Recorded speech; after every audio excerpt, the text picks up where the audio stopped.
Hello, my name's Sean from EP Training Services. May I introduce you to my colleague, Jim Gallagher. Good morning. Good morning. Jim is the oracle, the expert on, well, many things. But what we're going to talk about today is driver's hours. The reason we put this video together is primarily for those that have just passed their HGV driving test, maybe got their driver CPC qualification as well. So CPC, Certificate of Professional Competence, one of the objectives of it is to ensure that newly qualified drivers have the knowledge and skills to, once qualified, to hit the ground running, i.e. turn up at a transport company as a driver, know and show you how it all works. You're supposed to get in the vehicle and hit the ground running. So we get an awful lot of feedback from students who have done the process with us, done the process with other companies as well, and yet they're still lacking the required information about not necessarily driver's hours, more the card itself, the driver card, the Tacho Card. What else could we call it, Jim? The Digi Card, I guess, as well. Driver's digital tachograph card. So one of these things, can we just quickly summarise, Jim, who would need a Tacho Card typically? So anyone who's going to be driving a vehicle commercially where the weight exceeds 3.5 tonnes. So 3.5 tonnes, sorry, we're talking gross? We're talking about the gross weight of the vehicle. See, once we go 3.5 tonnes, the vehicle will be plated by the DVSA. So we'll be also talking about 3.5 tonnes as a plated weight. We also need to think about smaller vehicles. So shall we say our Ford Ranger that has then got a trailer behind it. If the gross train weight exceeds 3.5 tonnes, we may need to have a tachograph unit fitted, and the driver may need to use a driver's digital tachograph card. So typically these cards are used for drivers of vehicles over 3.5 tonnes maximum gross vehicle weight, but also if you have a combination, as Jim pointed out, a Ford Ranger with a trailer, if those two gross weight exceed 3.5 tonnes, you could well be subject to driver's hours regulations and therefore need a tacho. Not everybody needs a tacho, there are exemptions. There are a lot of exemptions. There's, shall we say, European-wide exemptions, so you would be exempt in any EU member state, and there's UK derogations. As a general rule of thumb though, most people, if they're going out working as a driver, delivering stuff day in, day out, typically they're going to need one of these tachos. Yeah, so delivery drivers, definitely within the scope of the regulations. It's more to do with those that are tradespeople, shall we say, like scaffolders, like tree surgeons, builders. They may be exempt. So, yeah, just getting back to that, Jim. I mean, we're not really going to go on about the exemptions today. There are plenty of exemptions available on the internet should you wish to find out. And also your operator should have a good idea about your requirements concerning driver's hours and tachos. This is really what I'm going to be doing is a bit of role play, okay? I've turned up for the first day, I've got all my qualifications, I've got my HGV licence, I've got my driver's CPC card, and I have my tacho card. So I've turned up the first day. I mean, as far as the driver training element of getting legal, getting on the road, the only thing students learn, I guess, is a little bit about driver's hours when they're studying for the theory test. But as far as actually putting this in, operating it, selecting the appropriate modes, etc., nothing's covered. Nothing's covered whatsoever. The only thing I think that is covered is on the tell me, show me questions, and it's show me how would you put a card in. So this is designed, right? I'm going to be turning up first day, never used this thing before. We've got some simulators here. We've got quite a few. So we've got the for those that can remember. So this is pre-May 2006. So the old analogue units, this one's Lucas Kensal 1311. Thank you, Jim. The most popular one was a 1318. So how did you, where does the card go in here? How did you record on this thing? Well, in those days, you would need to complete one of these wax charts. You'd complete your details in the centre field there, and then you would insert it into this device, and there's 3 styluses or needles inside that would etch your record onto the wax on here, and that is how that would be recorded. let's say 2006 onwards, we started to look at digital tachograph units. So over the far end there, we've got a VDO 1381 Generation 1. These are the simulators that we use for our training purposes. They run exactly the same as if you were using it in the vehicle. So we had a number of updates throughout the years, and really 2019 was the next major update where they brought in Smart Gen tachograph units. We're referring to these ones now. Indeed. And which ones have we got here, Jim? Right. So the rules. So since 2019, vehicles registered since then would need a Smart Gen tachograph unit fitted to them. In August 2023, again, the legislation was updated, and now we need Smart Gen 2 tachograph units fitted to our vehicles. And these are the two most common Smart Gen 2 tachograph units. We've got the Stone Ridge SE 5000 at the top, and then we've got probably the most common one, which is the VDO Siemens unit down below. And that is the one we're going to use for demonstration purposes today. I mean, all these different, they are all still valid, aren't they? Right, they are to an extent. So if you're only going to be doing UK-based journeys, so you're not going to go outside of the UK, then if you've got an old analogue unit or an old Generation 1 unit, they are still valid. If we're going to take the vehicle abroad, now it depends what unit we've got as to when we might need to change it. Okay. So by the end of this year, if we wanted to go abroad in an analogue unit or a Generation 1 unit, we would have to retrofit a Smart Gen 2 unit. Right. But generally speaking, you're not going to come across many of these unless you're going to shows with older vehicles, that kind of thing. There is still a few out there, but we're talking very old vehicles. So this is first gen, this is the first one they came There's out with. probably more of those out on the road than any other unit at the moment. Would you say that over 50% of drivers are probably still running on this first gen? Definitely. But obviously as the fleets modernise and they change. So just remind us again, when did this second gen come in, please? So this was August 2023. Okay. And what would you say percentage-wise are probably using this one? Maybe 40%? I would say it really depends on what area you are in the country. See, down where we are on the borders of London, probably more than that because we've got obviously the TfL's DBS legislation and obviously Euro 5, Euro 6 engines. So there's probably more of those where we are as opposed to the older units. Is there much difference between the first gen, second gen, please?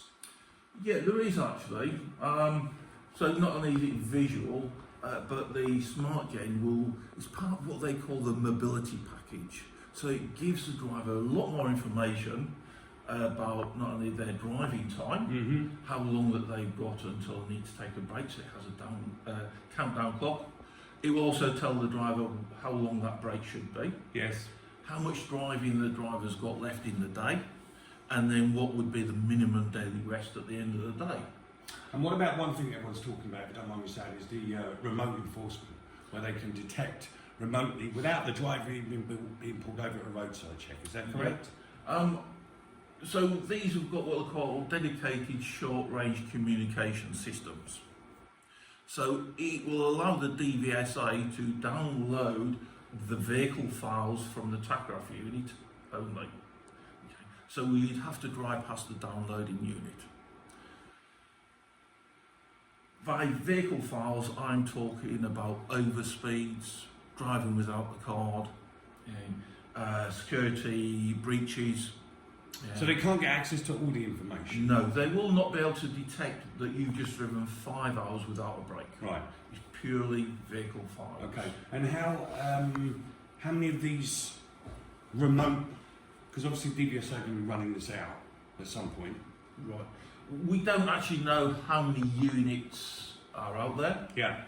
There was a trial that the DVSA held last year. The results of those, we don't know, haven't been published. Last year being 2023. Indeed, yes. Fine, no problem. All right, so that's just a bit of a background about where we are. We've still got, I would say, as Jim quite rightly pointed out, probably 50% still run on the first gen, 40%, but obviously that's going to overtake as new vehicles come on stream, come online. So, as a lorry driver, once you pass your HGV and your driver CPC, you are not automatically sent out a driver card, okay? You have to apply for one. And because, if you think about it, tachos could apply to combinations of vehicles, 3.5 tons, etc. You don't need a lorry license in order to apply for a tacho card. You can apply for that before you even pass your test. As long as you have a car driving license, right? Okay. My advice is do the HGV first, and then do the driver CPC. Once you pass that, apply for your card, which you can do online. Is it, what's the price now? I think it's about 30 odd quid, isn't it? You see, it's not that much. And it's all automated. So if you apply for your Tacho card online today via the .gov website, you should get it within 48, 72 hours.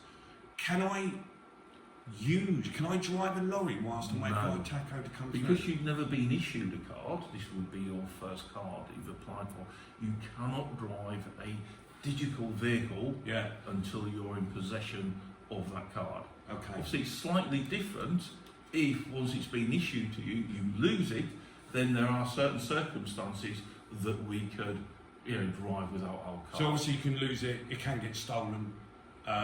There are conditions where you possibly could drive, but there's also constraints involved in that as well. But the idea is really, if you're going to be driving, you need one of these. Jim, how long are they valid for, please? Right, they're valid for 5 years. Okay. And then one is automatically sent through to you, or DVS? No, again, you've got to keep an eye on it, and as it runs up to the expiry date, no more than 90 days before the expiry date of that card, you can apply for a new one. Okay. And just to finally add as well, it's a very heavily regulated industry. Would you agree on that one, Jim? Especially with driver's hours. It's probably one of the most regulated industries that we have in this country. In fact, I did hear once that driver's hours regulations are more in-depth and more complicated than airline pilots' rosters. More than likely. So you, right, because if you get pulled over by DVSA or even now remotely, and you're in breach of your driver's hours regulations, you're going to get in trouble for that. So let's get on with the meat and bones, right? Let's show you how it works, how the different pictograms, etc., what they represent. But this is just a typical day, right? I've turned up at a transport company. I've never done any driving before in my life. Now this is an example, a sample card. Obviously your one is going to look a little bit different. It's going to have your picture on it, it's going to have certain details. Maybe your driving licence number on there, maybe your digital tacho number on there as well. Won't show your address though. And just remember, you can't drive until, if you come in scope that is, until that card comes through. That is my Tachograph card with my chip on the back of it.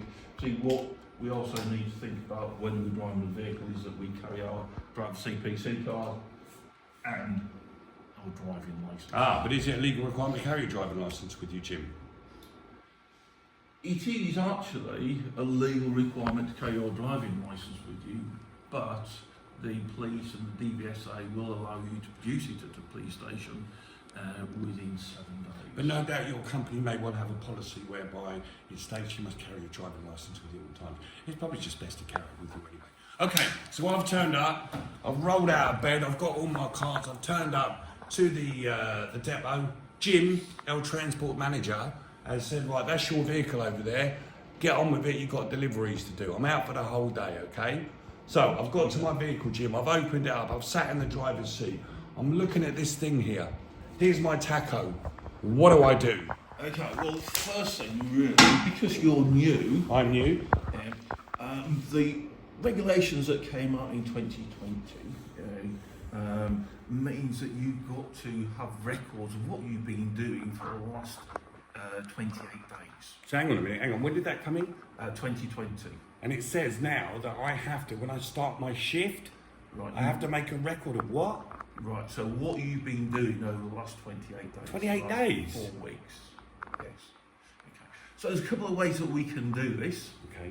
As you're a new driver, have you driven a vehicle in scope of the regulations within the last 28 days? No, because I'm a new driver. In that case, we will create what we call a letter of attestation. Attestation? Yep. Okay. which is a legally formatted letter to cover your lack of records. Right. Okay. I will produce that. I'll ask you to sign it to confirm it. I will sign it. You will then carry it. So if it's my first day driving, I won't be able to physically write out the 28 days what I've been doing previously. My transport manager, my employer, will write a letter of attestation. attestation. It's a very long word. And that would cover me. Just out of curiosity, let's say it's now my 28th day and I've been working as a driver and I turn up with my card. What happens Then there? you've got a choice. You've got to make records. So there's two ways of making a record. One is a manual input into the tachograph unit, The manual input, yeah. which we will show you very shortly. Cool. The other way is to create a number of printouts. Right. Okay, so we shall say a minimum of 3 printouts. So 1 printout for week 1, Yeah. where all you need to do is write the amount of working time you've had that week, along with your hours of rest that week, sign and date it. Printout number 2 would be for the second week, again the same thing, write on there the amount of time you've been at work and how much rest you've had. Same again for week 3, and then same again for week 4. So how does that actually work in a practical environment? You tell me I need to print stuff off. Print it off here? Yes, Do a you can manual print entry it here? off the tachograph unit, yeah, or because you're a new driver, Yeah. you can just create a vehicle record and then write it on the back of the printout. Okay, so new drivers, your boss, your employer, should have something in place for you. Somebody's been doing it for the last 28 days. Jim? Okay. So what we're going to do is insert your card. Which way to go in, Jimmy? Right, well, first thing is we need to open up the little drawer. So if we look in the middle here, we've got a pictogram of driver number 1, pictogram of driver number 2. These are your jet button for driver 1, jet button for driver 2. So I don't have any other drivers, it's just going to be Just me. yourself. The jet button is also your mode change button. Okay. So what you need to do, Change from mode, you mean rest and... yeah, so from rest and POA and other work. Okay. So to open up the drawer, just press it in button number 1, keep your finger on it until the drawer ejects. Right, so this is to put the card in, right? Press that and just hold it, yeah? Yep. There we go. There we go. Okay. Yep. Leave that, don't pull it, right? No, that little just put lid that will in. drop down. Yeah. Okay. Now with your card, okay, what you need to do is, as it says, a little arrow on there, chip is upwards and the chip goes in first. So Right, so if my picture was here, yep. yeah, is that going in that way? No, your picture is looking down towards the floor, your chip is looking up. So it should go in that way, chip up, yeah? Yeah. And No, above. I told you it's my first day. Push that in, Yes. close that, push it in. Push it in. Right, so that is my card. So insert. now the card, the vehicle unit is registering your card. So what's all this It on here? says Jim? here, last withdrawal, quite a while ago. Do we want to make a manual entry? So this is what I was talking about earlier. So yes, we do. So if you press the OK button, So I'm always going to be given this, yes? what we've got now is 2 rows of times. Yep. Okay, so last time this card was used was the 28th of October 2023, up until the 14th of October 24 at 3 minutes past 9. Yes. Now, these units always record in UTC time.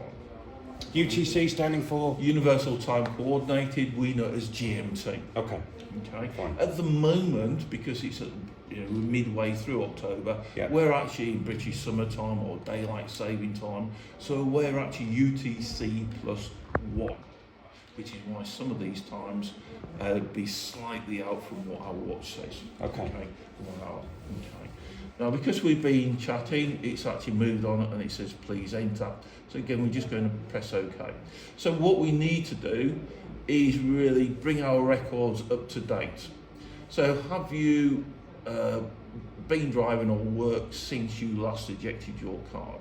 We're going to say no. So we're going to show rest. if you see in the bottom left-hand corner, That the flashing symbol, there, that bed. Yep, the little bed is flashing. So we need to confirm that. Whenever we confirm anything, we press OK. So press the OK So button. we are now confirming that we haven't done anything for the last 28 days, Yeah. right? Okay, click OK. Lovely. And you know, you came into work this morning, so again, press OK. Because that's the day and that's the month. Yes. Okay, Keep again. pressing OK. And then click to the year. Right, now then, we started our induction at Mhm. 8 o'clock this Yes, morning. yes. So that's when your records should have started. So we So need when do you actually put the card in? really as soon as possible, but there might be occasions when that is not feasible because your vehicle might be being So you used wouldn't by just another put driver. your tacker when you're about to drive off. The idea is when you get into work, Ideally, that's when if you a put your vehicle tacker is in. available. Okay, all right. So we started at 8 o'clock this morning. Yeah. So if you then press the down arrow until 8 o'clock, Yes. okay, now press OK, Okay. and then press the down arrow until we get to about 8 o'clock, and 8 now o'clock. press OK. Okay.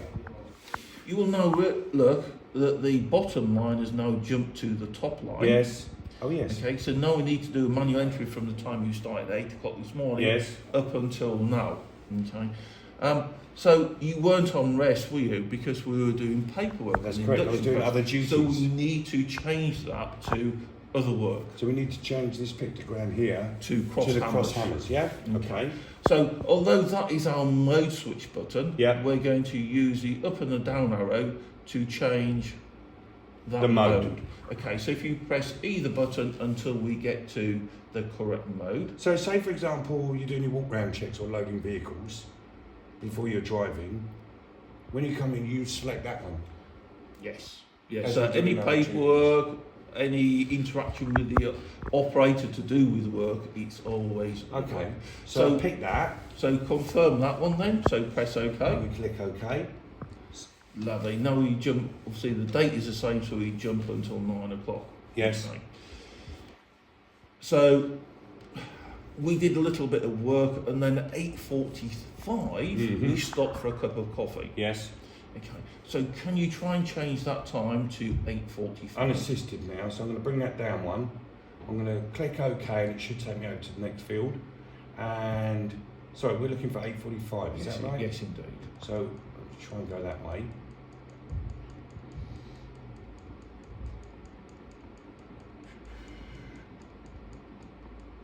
Okay, good. Okay. Now press OK to confirm that. Okay.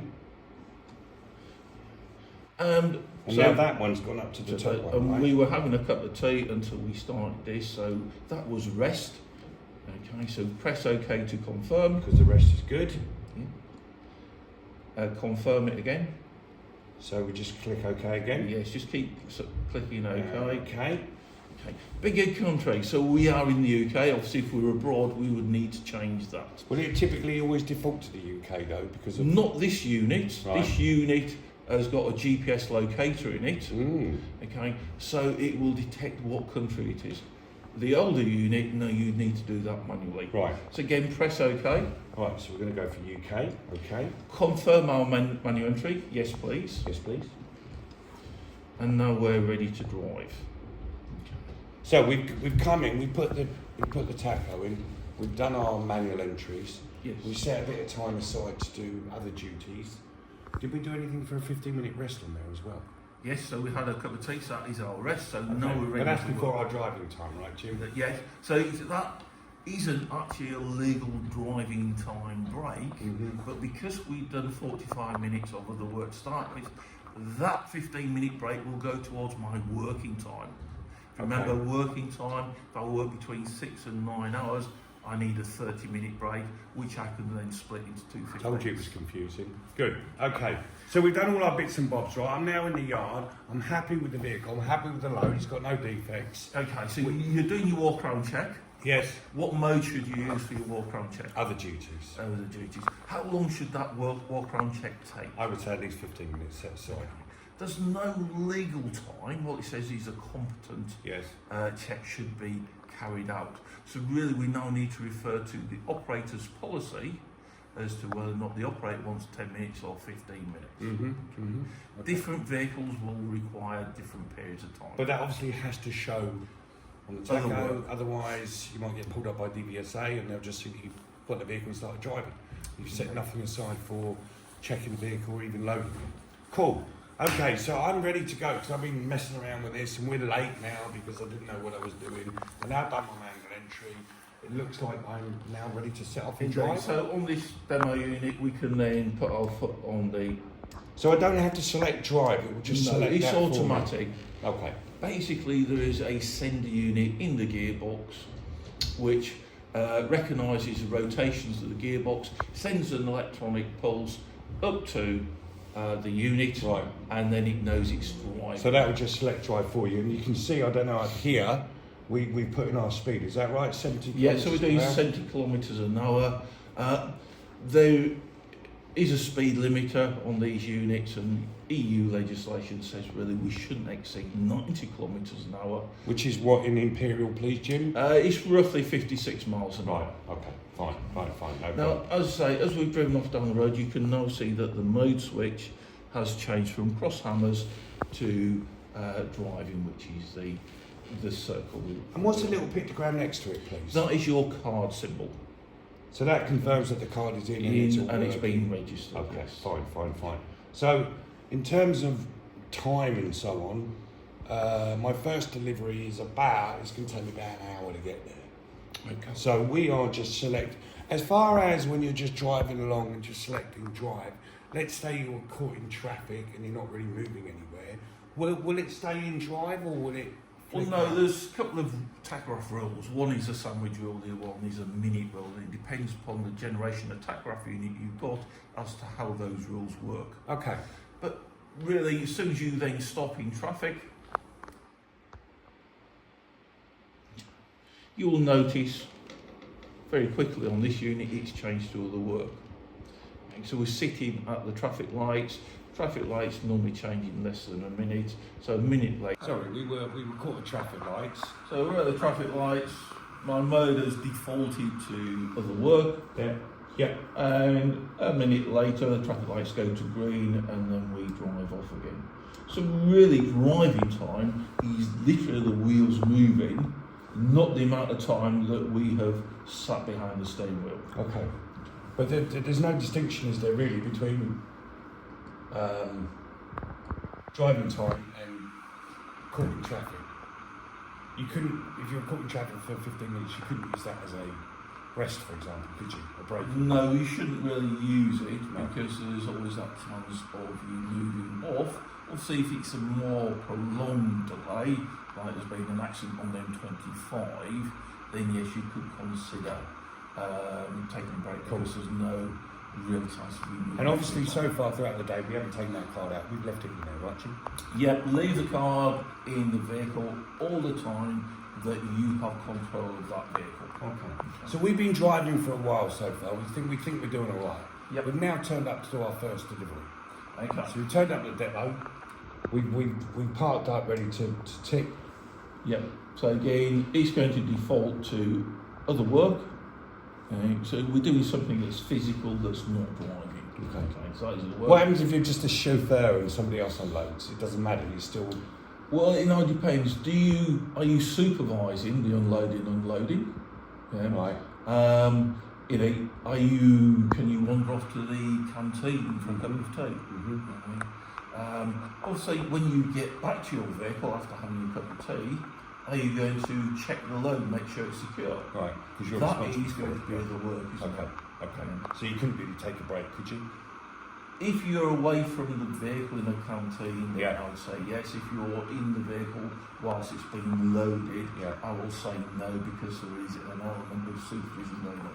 Because under driver's hours as well regulations and the working time directive, you are subject to pretty stringent time regulations, that especially in terms of things like breaks. And you should all know that obviously you can't drive for more than 4.5 hours without having taken that 45-minute break, which you can split up as well. the water, remember, is little and large, right? The 15 and then the 30. Yeah. Not the The other way around. 15 is a cup of tea in the morning. Yeah. The 30 is your main meal Okay. during the day. And it used to be back in the day 3:15s, but they changed that because of the working time directive. Would that be true? Yeah, so the working time directive came in 2005 and then they updated the Tachograph rules in 2006. So the driver's hours regulations tailor fit or fit quite nicely with working time directive. No, unfortunately they Oh don't. no, well we'll have a look at that a little bit later. Anyway, we turned up, we're waiting to tip, we've selected to other duties, and it's maybe taken us, 15 minutes to unload, and then we're going to go off to our next location. Okay, and again, as soon as we start driving off down the road, it will default to drive. So we've done nothing so far. Don't need to do anything. Okay. Okay. I think we are now thinking, getting a bit tired, we need a break. Need that cup of tea, need Yeah. that cup of coffee. Okay. So we found a suitable lay-by about 2 miles up the road. Yep. We just pulled into that lay-by, Jim. I'm sitting there, I've got the taco, what do I select, please? Okay. So we've pulled up. It's obviously, as soon as we stop driving, it's gone to cross hammers. And now all we need to do is press the mode button until we get to that. Alright, so it doesn't know that, we have to tell it. So that, if you okay? tap the driver mode button, This the one number here, which yeah. we said earlier on this morning, this is to select your modes. And which, And then we go straight in there. That's all we need to do. Right? Okay. It is So now it's- recording our break. Okay, so it's our first break, so we must take at least 15 minutes. Yes, legally 15 minutes. I always advise drivers to go over the top 16, 17 minutes just to make sure that we've had a legally qualifying break. Okay, so we've done our least 15 minutes, we've had a cup of tea, we're refreshed, we're going to head off again. Okay. And we're going to drive for about an hour now, I guess. Yep, and as soon as we start driving, again the machine will default to drive. Okay, And there we fine. go. Okay. So really, the only time we need to change the mode switch on this particular unit is when we need to take a break. Okay, so let's go forward in time now, right? And we've done our, let's say we've driven for a couple of hours, we've taken our 15-minute break, we've then driven another amount of time, which takes up to 4.5 hours. So yet again, we pulled over at the appropriate place where we may park. Vehicles come to a stop, select the mode again, and there you go. There's your bed sign for break or rest. So our second break should be at least 30 minutes, but again, always advisable to go over 31, 32, just to make sure we've had that legally qualifying break. Okay, fine. So we're now embarking into the afternoon. We've done quite a few deliveries. Yep. This thing has pretty much done everything for us as we've gone, apart from, really from what I can see, doing the manual entries and selecting the modes for break. These things are pretty clever, huh? Yes, there's a lot of information on there. A lot more information than the older units Okay. as well. Now we've done our deliveries, we've been out most of the day, we're on our way back to the yard now. We've come through, we've parked up the vehicle for the night, it's not going to be used. Is there anything I need to, shall I leave my card in the machine, Jim? Right, I always advise the drivers to take it out. There's not a problem with leaving it in the machine as long as the mode selected is what? The driver one. Yep, what mode are you going to select though to cover that rest period? Oh, the bed sign.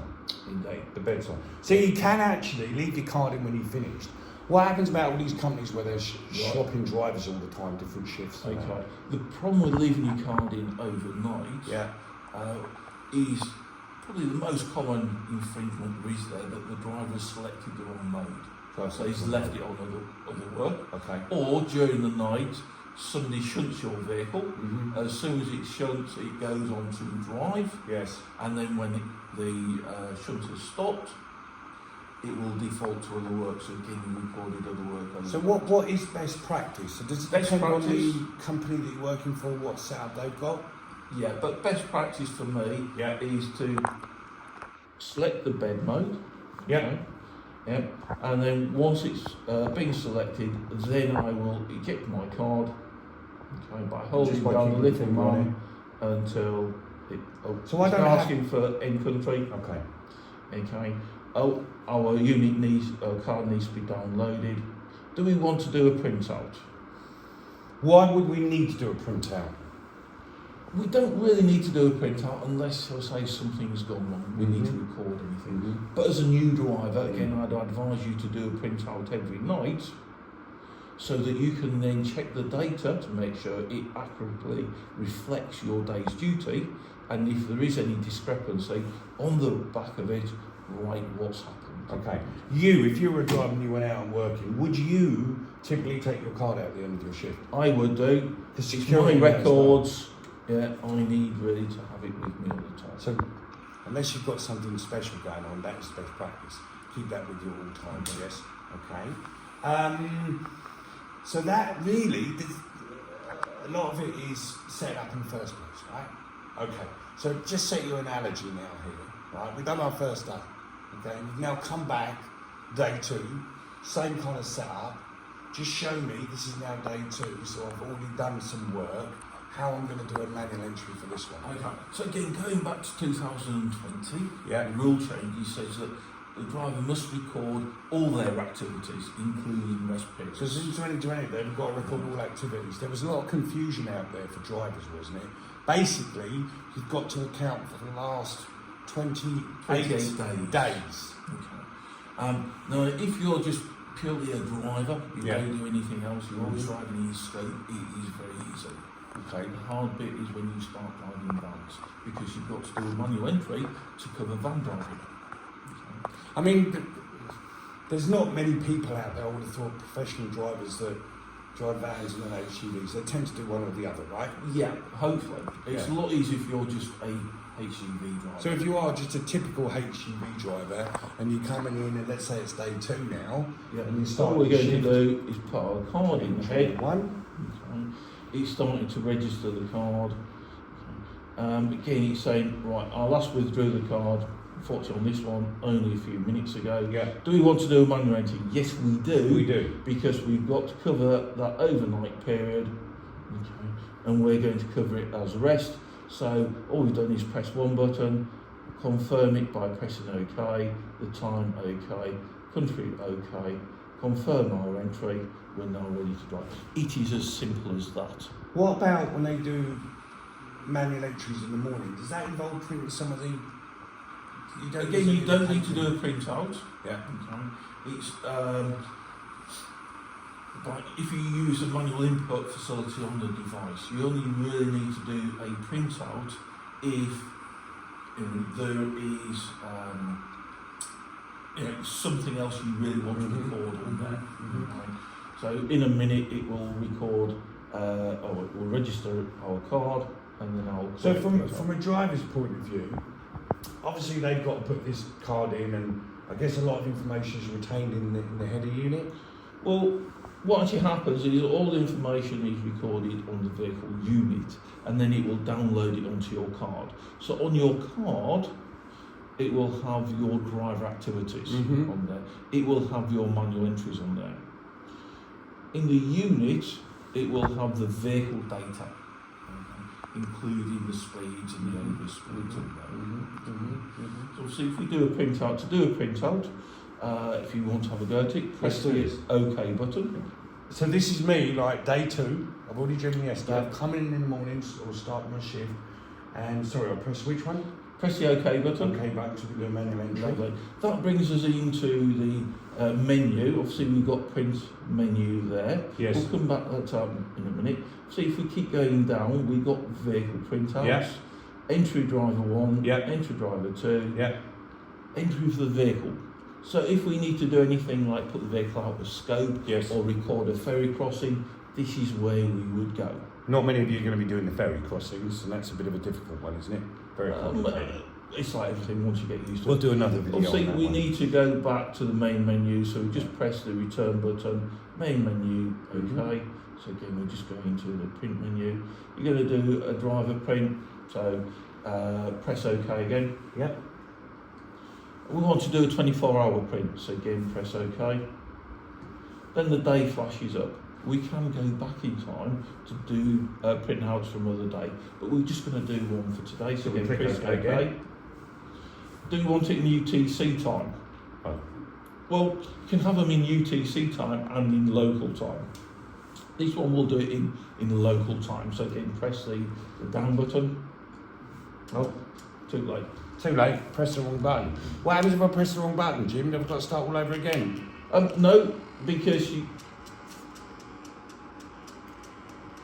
So this has obviously got a thermal printer in it, isn't It's it? got a thermal printer on it. Do you want to just kill the print for today? Yeah. So again, if you press the OK button. Okay. Yes. Driver number 1, yes please. So Yes, press that's- OK. yeah. 24-hour print, yes please.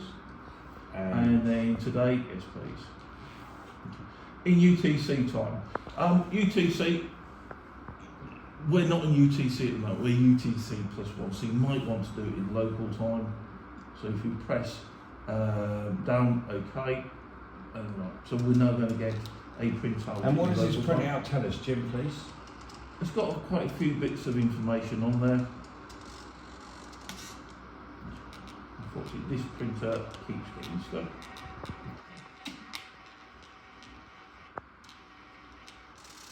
So you've got to do one of these before you start your shift, is that correct? You don't need to. Again, I only ever say do a printout if you want to Check. check to see if anything's gone wrong during your day. So what happens with that printout now? Do you retain that for your own records? Okay. If you're just using it to check that, make sure you've done everything right, then you don't need to keep it. Okay. If you're going to use it to record anything on the rear, like you've been stuck in traffic because of an accident or what we call an unforeseen event, or you need to do a written entry because you might have lost your Tachograph card, then you need to keep hold of them for 28 days. Okay. After 28 days, you will hand it to your transport manager, who will then keep it for either 1 year or 2 years, depending upon whether or not it's a working time record or a Tachograph record. What happens, and we all do it, what happens if I make a mistake? Again, all you need to do is a printout right on the back of the printout, perhaps that you selected the wrong mode whilst taking a break this morning. Because am I correct in assuming now that your transport manager, transport supervisor, whatever, he's going to download the information from this head unit, or being second generation now, might even be able to be done remotely, and they are going to do some analysis on that? Yeah, so I'm going to do 2 things. Okay, legally every 28 days I need to download your card. From an operator point of view, yeah? Okay. And I need to download the unit every 90 days legally. Mm-hmm. Okay. Ideally I'm going to do both of those downloads a lot sooner. I'm then going to upload it onto analysis software. Yes. Okay. If there's anything of concern, you've committed infringement, I will feed it back to you through infringements, and then I would look at retraining you so you don't do it again. So obviously what you do on here as well is going to be analysed, it's going to be recorded. If you made errors, your transport manager will make you aware of any infringements. Yes. What about the side of the road should you get pulled over by DVSA and they check this head unit and they see there's problems? Will they just give you a little reprimanding, or? It all depends On the circumstances? on the circumstances. So you may get a verbal warning. Yeah. In other words, don't do it again. Yeah. You might get what we call a graduated fixed penalty period. Okay. So the worse the offence, the higher the fine. Yeah. So if you drive, shall say, between 4.5 and 5.5 hours without a break, you'd be looking at £100 fine. Between 5.5 and 6.5, you'd be looking at £200 fine. Wow. And then over that could be £300 fine. Next step from that is you might receive a summons, in which case you would go to magistrate's court, and the fines can be up to £5,000 per infringement. But to me, the worst thing is you could also be called to a driver misconduct hearing.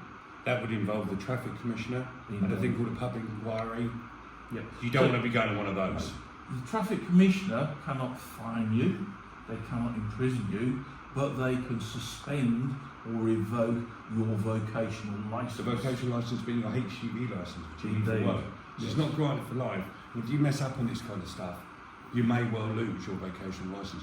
Just out of curiosity as well, Jim, at this public inquiry, could there be somebody else in the dock with the driver? Possibly. Possibly. What happens a lot of time is the operator, the transport manager, will go for the public inquiry. The driver will be called, and they will do a driving misconduct hearing at the same time. Okay. So Because- you can't get out of it really, can you? No. What about, I hear a lot of things about people having cheap devices on here where they can make it read different things, shall we say? On the old analog units, yep, the analog one. Oh my goodness. Okay, again, that was very easy to defeat, To manipulate. Indeed. So that's why really why I went to digital units. Okay. And there was ways of manipulating those activities. Which no doubt DVSA have seen every possible way of doing it Loads before, of so different nothing's ways. new to them. So obviously now we've gone on to Smart Gen 2. Yeah. One of the things it does is it takes data from two separate sources. Right. So again, normally from the gearbox and also from the ECU, the engine management system. Okay. So again, it's a lot harder to defeat those systems. Also, this has a GPS locator in it. So if you try and commit one of the deadly sins, Those which being? well, the main one is driving without a card. Okay. So as an That's a serious operator, offence, isn't it, driving you've that? got to account for every mile or kilometre your Yes. vehicle does. Yes. Driving without a card is probably the most serious offence that a Yeah. driver can commit and an operator can And you've commit. obviously got to drive with those other people's cards, drive with the out-date Yeah. card, drive with So with this having a tracker on it, it will tell that the vehicle has been moving, even though you might have manipulated, sort of say the send unit or I see. gearbox. I see. Okay. And how long do you think this second generation is going to be around for? It's going to be around for a couple of years yet, isn't it? Yes, it's obviously it only got changed last year. 2026 there is rumours of some, shall I say, adjustments to the driver's Okay. house rules. Yeah. Okay. So we just don't know Yeah. at the moment. It's all part of what we call the mobility package, which is EU regulations. Good. Jim, is there anything else that I should know as a newly qualified person going out and putting my tacho in for the first time and hitting the ground running? And would you say that we've covered the basics as what people should Yes, know? definitely the basics. All I would say is if you ever have any queries, any questions, if you think you've done something wrong, your first protocol is your transport manager. Yeah. Don't try and ignore it or hide it. Speak to your transport manager. They will be more than happy to assist you. They will know what you've done wrong, how to fix it. So for lorry drivers, obviously working with the operating licensing industry, as Jim pointed out to begin with in the beginning of this training session, anything over 3.5 tonnes, typically any combination of the two going over 3.5 tonnes is all subject to operator licensing. So obviously the operator confirms they'll undertake certain duties should they be given the operator licence. In turn, the drivers have legal obligations. So what you've got to understand is that the company you're working for, the operator, when they apply for the operator licence with the traffic commissioner, they sign to confirm should they be given that operator licence, they will undertake certain duties. Specifically, not running your vehicles overloaded, no defects on your vehicle, driver's hours regulations. They are fundamental. So when you start your job in the morning, the operator is not putting your card in, you're doing that. They're not doing the walk round check, you're doing that. You're also, you're responsible for the load. You may not be loading that vehicle, you're responsible for it as well. So you have serious obligations, legal obligations, hence why we've done the video about the driver's hours. So it's not the be all and end all, but this should give you a clearer idea as to what you need to do, newly qualified driver with a tacho, hit the ground running. As Jim said, if you've got any questions on this, you should be able to ask your transport manager or the person responsible for the driver's hours, downloads and so on. We thank you for your time today. We hope this has given you a bit of an insight and thank you very much.